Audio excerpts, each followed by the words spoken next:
제14장.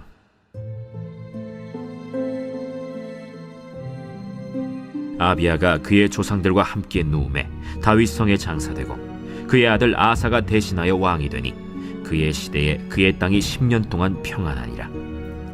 아사가 그의 하나님 여호와 보시기에 선과 정의를 행하여 이방 제단과 산당을 없애고 주상을 깨뜨리며 아세라상을 찍고 유다 사람에게 명하여 그 조상들의 하나님 여호와를 찾게 하며 그의 율법과 명령을 행하게 하고 또 유다 모든 성읍에서 산당과 태양상을 없애매 나라가 그 앞에서 평안함을 누리니라. 여호와께서 아사에게 평안을 주셨으므로 그 땅이 평안하여 여러 해 싸움이 없은지라. 그가 견고한 성읍들을 유다에 건축하니라. 아사가 일찍이 유다 사람에게 이르되 우리가 우리 하나님 여호와를 찾았으므로 이 땅이 아직 우리 앞에 있나니 우리가 이 성읍들을 건축하고 그 주위에 성곽과 망대와 문과 빗장을 만들자. 우리가 주를 찾았으므로 주께서 우리 사방에 평안을 주셨느니라 하고 이에 그들이 성읍을 형통하게 건축하였더라. 아사의 군대는 유다 중에서 큰 방패와 창을 잡는 자가 30만 명이요 베냐민 중에서 작은 방패를 잡으며 활을 당기는 자가 28만 명이라. 그들은 다 큰 용사였더라. 구스 사람 세라가 그들을 치려하여 군사 100만 명과 병거 300대를 거느리고 마레사에 이르매 아사가 마주 나가서 마레사의 스바다 골짜기에 전열을 갖추고 아사가 그의 하나님 여호와께 부르짖어 이르되 여호와여, 힘이 강한 자와 약한 자 사이에는 주밖에 도와줄 리가 없사오니 우리 하나님 여호와여, 우리를 도우소서. 우리가 주를 의지하오며 주의 이름을 의탁하옵고 이 많은 무리를 치러 왔나이다. 여호와여, 주는 우리 하나님이시오니 원하건대 사람이 주를 이기지 못하게 하옵소서 하였더니 여호와께서 구스 사람들을 아사와 유다 사람들 앞에서 치시니 구스 사람들이 도망하는지라. 아사와 그와 함께한 백성이 구스 사람들을 추격하여 그랄까지 이르매 이에 구스 사람들이 엎드러지고 살아남은 자가 없었으니 이는 여호와 앞에서와 그의 군대 앞에서 패망하였습니다. 노력한 물건이 매우 많았더라. 여호와께서 그랄 사면 모든 성읍 백성을 두렵게 하시니 무리가 그의 모든 성읍을 치고 그 가운데에 있는 많은 물건을 노략하고 또 짐승 지키는 천막을 치고 양과 낙타를 많이 이끌고 예루살렘으로 돌아왔더라. 안녕하세요. 근스가족 여러분, 매일 말씀의 김예찬입니다. 오늘 말씀 본문은 역대하 14장 전체입니다. 여러분, 이제 역대하를 통해서 유다 왕들의 역사가 이루어지고 있습니다. 아비야 왕, 그 다음으로 아사 왕이 즉위하고 아사 왕의 이야기가 쓰여진 내용이 14장부터 시작하게 됩니다. 1절에 보면 아비야가 그의 조상들과 함께 누움에 다윗성에 장사되고 그의 아들 아사가 대신하여 왕이 되니 그의 시대에 그의 땅이 10년 동안 평안하니라. 여러분, 아사 왕의 개혁, 아사 왕의 어떤 경건한 통치에 대해서 많은 사람들이 알고 있습니다. 여러분, 오늘 그리고 내일 아사 왕의 그 역대를 보면서 하나님께서 기억하시는 사람은 어떤 사람인지를 알기 원합니다. 여러분, 세상에 수많은 사람들이 있습니다. 여러분, 하나님께서 이 모든 사람들을 기억하실까요? 네, 기억하십니다.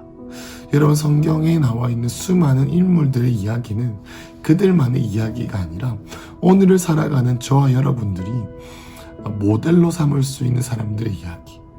어떤 모델이겠습니까? 악한 삶을 살아가서 절대 따르지 않아야 되는 모델들, 또는 경건한 삶을 살아서 하나님께서 복을 주시고 하나님과 동행했던 사람들의 모델들의 이야기들이 수두룩빽빽하게 나와 있는 책이 바로 성경이죠. 그 중에서도 이 역대하는 이 왕들, 하나님께서 이 땅을 통치하기 위해서 가정과 직장과 우리가 속해 있는 환경 가운데 하나님의 나라를 오게 할 수 있는 그런 통로로 보내주신, 다시 오실 주님을 맞이하기 위한 여자의 후손으로 선택하신 여자의 후손의 왕들을 어떤 삶을 살았느냐를 보면서 우리는 우리가 이렇게 살아야겠구나라고 하는 모델, 혹은 이렇게 살면 안 되겠구나라고 하는 모델들을 볼 수가 있는 것 같습니다. 이 아사 왕은 좋은 모델 중에 한 명입니다.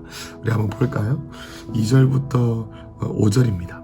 아사가 그의 하나님 여호와 보시기에 선과 정의를 행하여 이방 제단과 산당을 없애고 주상을 깨뜨리며 아세라 상을 짓고 유다 사람에게 명하여 그 조상들의 하나님 여호와를 찾게 하며 그의 율법과 명령들을 행하게 하고 또 유다의 모든 성읍에서 상당과 태양상을 없애매 나라가 그 앞에서 평안함을 누리니라. 여러분, 이 아사 왕은 개혁으로 매우 유명한 왕입니다. 크게 1차, 2차 개혁이 있었는데 여러분이 1차 개혁을 단행한 것이 이 14장의 이야기입니다. 여러분, 이 남유다는 북이스라엘과 마찬가지로 하나님은 섬기긴 하지만 여호와 하나님을 두려워하고 하긴 하지만 하나님은 전쟁할 때 도와주시는 하나님이지 내 삶에 어떤 풍요한 삶이라든지 부유한 삶이나 나의 삶에 재정적인 축복 등등 전쟁을 제외한 우리를 보호해주시는 것 외에는 다른 기능이 없는 그러한 하나님으로 생각했던 것 같습니다. 그래서 사람들이 바알 하나님 이렇게들 말했던 것이죠. 여러분, 그래서 이 아사는 이방 제단, 다시 말해서 각 가정마다 있는 이 산당을 만들어서 이방신들에게 절하는 이 풍습들을 모두 다 끊어내려고 했습니다. 여러분, 우상이 있다라는 말은 뭐냐면 그냥 형상에서 끝나는 것이 아니라 우상을 섬기는 음란하고 탐욕적이고 타락한 이런 문화들이 성행에 있다라는 것을 알 수가 있습니다. 여러분, 열왕기상하에 보면은 무슨 내용이 나오냐면 이 아사왕이 자신의 할머니가 남창, 그러니까 남자 창남들을 데리고 와서 그의 쾌락을 즐겼다라는 것을 얘기하고 있는데 이러한 남창을 이 할머니가 하고 있었습니다. 그래서 그의 할머니임에도 불구하고 죄를 지었기 때문에 그 할머니의 그 왕비 자리에서 폐위시키는 이러한 일들까지 벌이기도 하죠. 이만큼 아사왕은 이 개혁, 온 나라, 내가 속해 있는 환경이 우상을 숭배하는 문화가 되지 않기 위한 결연한 의지를 가졌다라고 볼 수가 있습니다. 여러분, 이와 같이 이 왕, 아사왕은 이 이스라엘이라고 남유다라고 하는 왕이 하나님 앞에 복을 받고 정결한 나라가 되기 위해서 이 그릇을 잘 만들었다. 주님께 보호를 받기 위한 그릇을 잘 만들었다. 그래서 평안했다라는 것을 이 역대기 기자가 말하고 있습니다. 여러분, 그런데 무슨 이야기가 나오냐면 이 8장에 보면 아사의 군대 얘기가 나옵니다.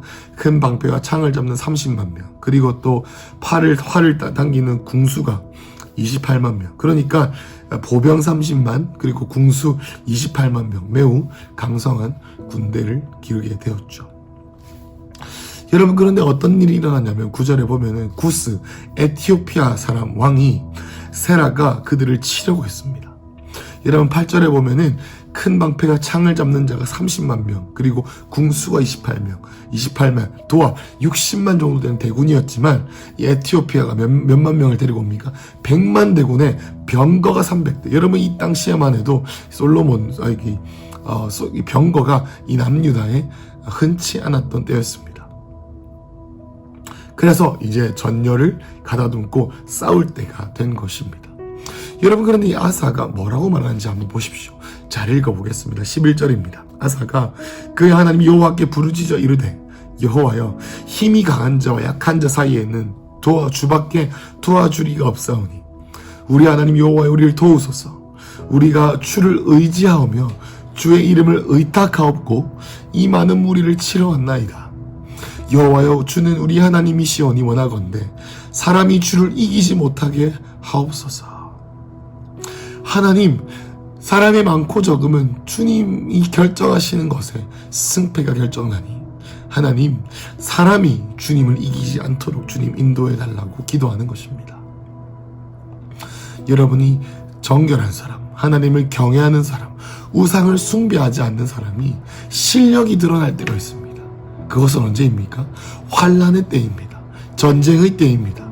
여러분, 하나님께서 하나님을 경외하는 자에게 고난과 환난을 허락해 주시는 이유가 있다면 그것은 뭐냐면 진짜 그 믿음이 드러나고 그 믿음이 드러남을 통해서 하나님께서 일하시기 위함이며 그 일하심으로 말미암아 주를 경외하는 자들에게 축복의 기회가 됨을 우리가 기억하시기를 예수님의 이름으로 축원합니다. 여러분, 12절에 주님께서 일하기 시작하십니다. 12절에 여호와께서 구스 사람을 아사와 유다 사람을 앞에서 치셨다. 군사들이 쳤습니까? 아니요, 주님께서 치셨습니다. 13절에 아사와 그와 함께한 백성이 구스 사람을 추격했습니다. 그랄 땅 저 남부 지역까지 이르렀습니다. 그래서 구스 사람들이 엎드러지고 살아남은 자가 없었습니다. 그래서 패망하게 되었습니다. 그래서 이 유다와 이 아사 왕이 노력한 전리품들이 너무나도 많습니다. 그래서 14절에 하나님의 이름이 이 그랄 땅과 에티오피아 사람들에게 두렵게 여겨졌고 또 많은 그 전리품들을 가져가게 되었고 15절에 장막들에 있는 많은 양들과 낙타들이 전리품으로 취하게 되었습니다. 여러분, 보이지 않는 세계에서 일어난 변화가 보이는 세계의 변화를 이어오게 합니다. 보이지 않는 세계에서 우상을 제거하고 보이지 않는 세계에서 내가 주님께 경외함으로 결정하게 될 때 보이는 세계에서 주님께서 일하시게 됩니다. 여러분, 근데 우리가 기억해야 되는 것은 주님께서 일하시는 것은 절대 우리가 원하는 방식으로 이루어지는 것이 아니라 하나님께서 일하시기 위한 환경, 다시 말해서 축복처럼 보이지 아니하고 전쟁처럼 보이는 상황 가운데서 정말로 우리가 우상을 섬기지 않는 마음의 태도와 이 정결함이 실력으로 드러나는 때는 언제냐? 바로 이 고난의 때인 줄로 믿습니다. 여러분, 우리가 이 고난과 어려운 시절에 우리의 마음의 고백이 무엇인지 돌아보십시다. 주님, 11절 말씀처럼 주님, 하나님은 우리의 하나님이시오니 사람이 주를 이기지 못하게 하여 주십시오. 하나님, 주님의 이름으로 저들을 물리치기를 원합니다. 라는 마음으로 오늘 여러분, 우리의 삶에 개혁을 행하십시다. 어떤 개혁입니까? 오랫동안 뿌리 박혀서 하나님의 얼굴과 주님의 임재를 꼬지 못하게 했던 우상을 숭배하는 것으로부터 우리의 가정이, 우리의 직장이, 우리의 개인적인 삶의 자리에서 죄에서 떠나기로 결정하고 정결한 삶을 살기로 결정하고 주님을 두려워하는 경외하는 삶을 살기로 결정할 때 저와 여러분의 고난의 때가 찾아오게 되면 우리의 마음 순전한 곳 가운데 하나님을 향한 완전한 순복의 고백, 주님만을 온전히 의탁하는 그 고백이 오게 되고 그래서 주님께서 일하시게 되는 이런 은혜가 있으시기를, 그런 하루의 출발이 되시길 예수님의 이름으로 축복합니다. 기도하겠습니다. 주님, 오늘 우리의 삶에 하나님의 개혁, 주님의 임재가 머무시는 초소가 되기 위하여 주님이 지키시는 가정, 주님이 지키시는 직장, 주님이 지키시는 사업체, 주님이 원하시는 내 삶이 될 수 있도록 우상을 제거하고 하나님의 얼굴을 구하는 삶을 살 수 있도록 오늘 우리의 삶을 인도하여 주십시오. 예수님 이름으로 기도했습니다.